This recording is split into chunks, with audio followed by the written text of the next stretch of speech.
Padahal Al-Quran ini datang dari Allah. Iya. Nggak mungkin dong bohong, nggak mungkin dong salah. Iya.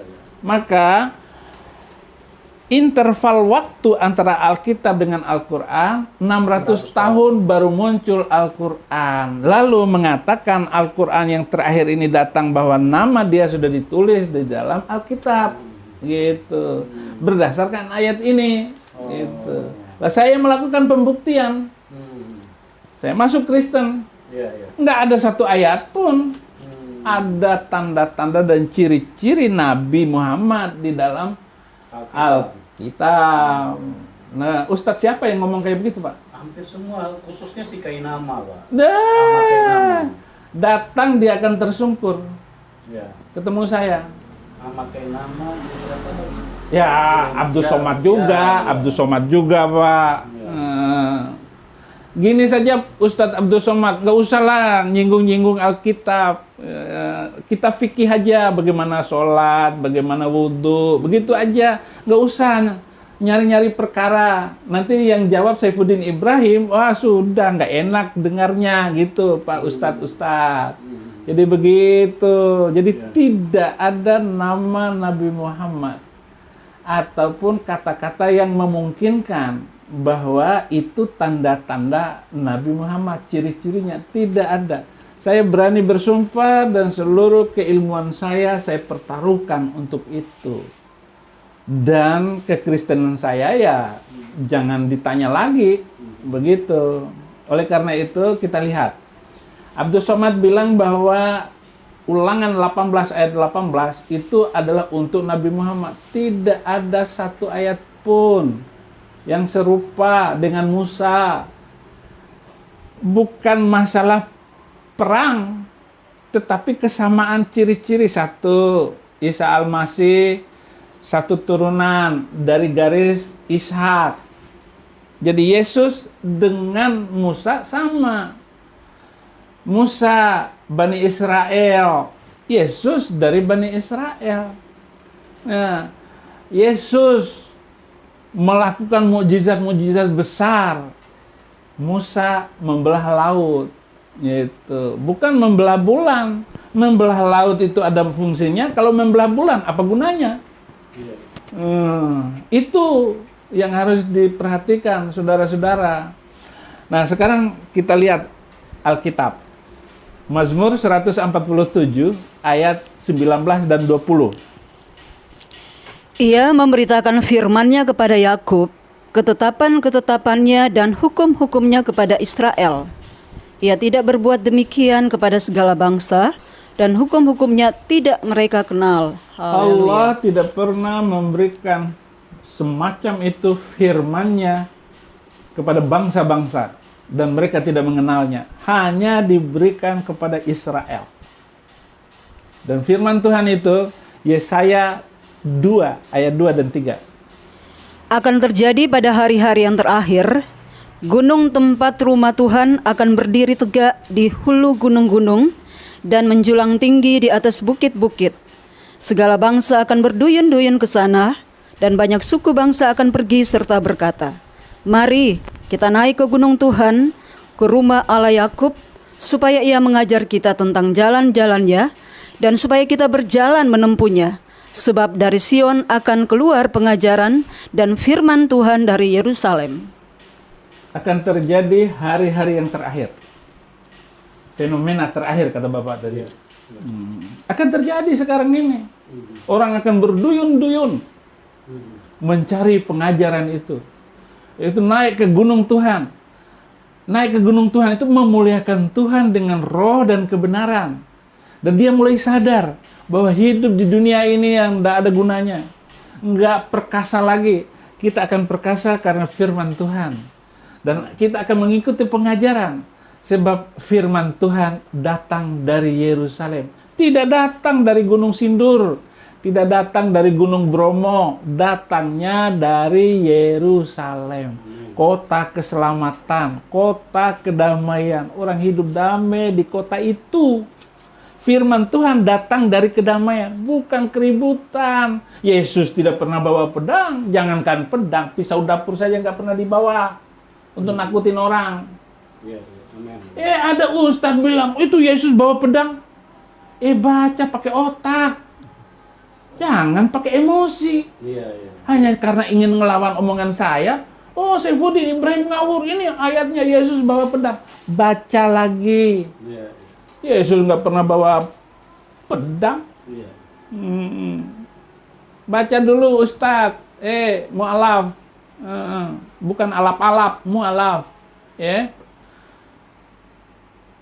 Jadi firman Tuhan datang dari Yerusalem. Yang ketiga, firman Tuhan itu hanya dipercayakan kepada orang Yahudi, kepada Israel.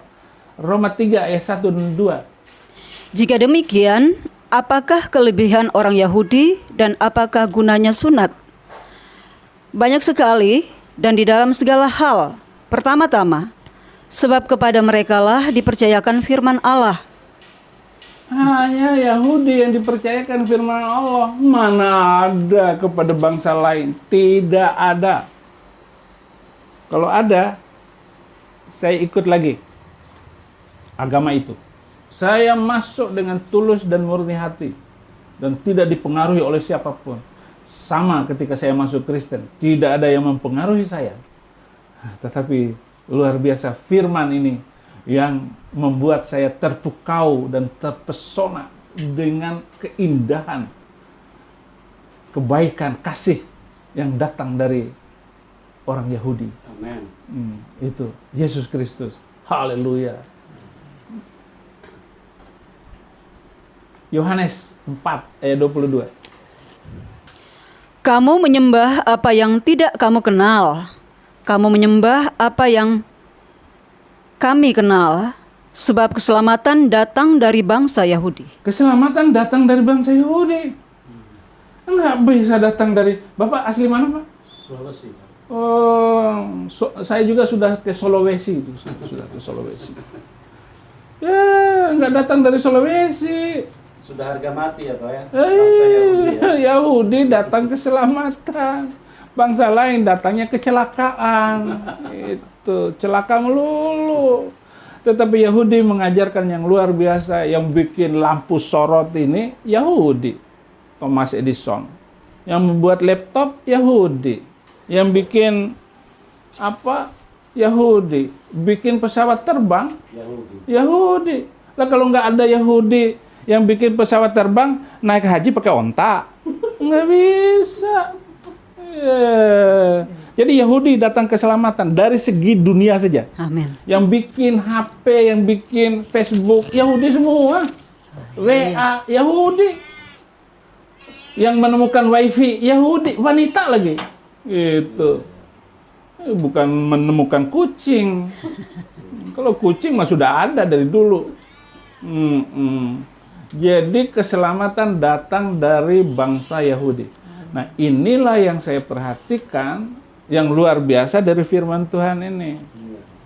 Wahyu 22 ayat 18. Aku bersaksi kepada setiap orang yang mendengar perkataan-perkataan nubuat dari kitab ini. Jika seorang menambahkan sesuatu kepada perkataan-perkataan ini, maka Allah akan menambahkan kepadanya malapetaka-malapetaka yang tertulis di dalam kitab ini. Ya. Aku bersaksi kepada semua orang yang mendengar tentang firman Tuhan ini, yang membaca tentang ini, yang menambahkan nubuatan-nubuat di dalam kitab ini, maka dia akan kena malapetaka seperti yang tertulis di dalam kitab ini. Jadi ada orang yang kena malapetaka, ada orang yang kena berkat dan kebaikan. Itu Yesus itu masuk di atas kayu salib bukan kena malapetaka. Bukan. Saya masuk penjara itu bukan malapetaka. Rasain Saifuddin Ibrahim masuk penjara, kena malapetaka. Sukacita karena Tuhan. Yusuf masuk penjara, Yeremia masuk penjara. Itu semua bilang apa kata Yeremia kepada Zedekia? Apa salah saya kepada engkau, hai raja, dan apa kesalahan saya kepada pengikut-pengikut hulu balangmu? Dan apa kesalahan saya atas bangsa ini? Engkau memasukkan aku ke dalam penjara. Gitu kata Yeremia. Jadi Yeremia masuk penjara, dia nabi. Iya. Dia utusan Tuhan. Dia memberikan penerangan kehidupan berbangsa dan bernegara, saling mencintai sesama manusia, nggak boleh menipu orang, nggak boleh mencuri, nggak boleh maling, nggak boleh ngerokok sekalipun. Kalau ada orang Kristen yang ngerokok, saya semprot ambil rokokmu, saya taruh di tanah, injak itu rokok, diinjak. Supaya kapok ngerokok Iya, di iya. depan saya. Gitu. Saya bilang begitu.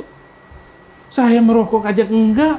Saya membantu pemerintah untuk mencintai hidup yang bersih, mencintai sesama, mencintai karunia Tuhan, semuanya ini. Jadi kalau ada orang yang menambah-nambah ini Alkitab, nambah-nambah isi masih ada pedoman untuk hidup bermasyarakat, bernegara, hidup berpolitik, mencintai sesama manusia, nambah-nambah lagi dari aturan Alkitab ini, akan kena malapetaka. Dan negara-negara yang tidak memakai kitab suci, yang tidak memakai Injil, itu berantakan semua, Pak.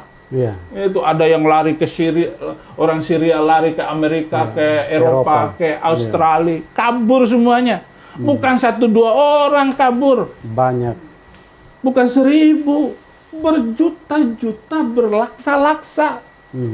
Tinggal kampung, ditinggalin. Nggak usah lah ngomong baju sepatu kayak bapak bagus, ada HP. Punya sepotong pakaian di badan, itu sudah syukur bisa kabur dari negerinya. Lah kita ini negara aman sentosa, jangan diributkan oleh agama. Ya, Itu makanya firman Tuhan ini luar biasa, luar biasa. Jadi terima kasih atas pertanyaan ini. Iya, Pak. Dan memang ini penting sekali supaya umat Tuhan bisa Iya. bisa jelas ya, Pak ya. Dan Jadi tidak ada Tidak ada. simpulannya gitu. ya. Ya, itu Pak Saifuddin Ibrahim sudah memberikan penegasan bahwa di dalam Alkitab tidak terdapat sama sekali yang dimaksudkan oleh ustadz-ustadz bahwa di dalam Alkitab itu ada nama Muhammad. Itu sama sekali tidak benar. Dan ini kiranya menjadi terang dan menjadi berkat bagi kita semua. Salam kemenangan.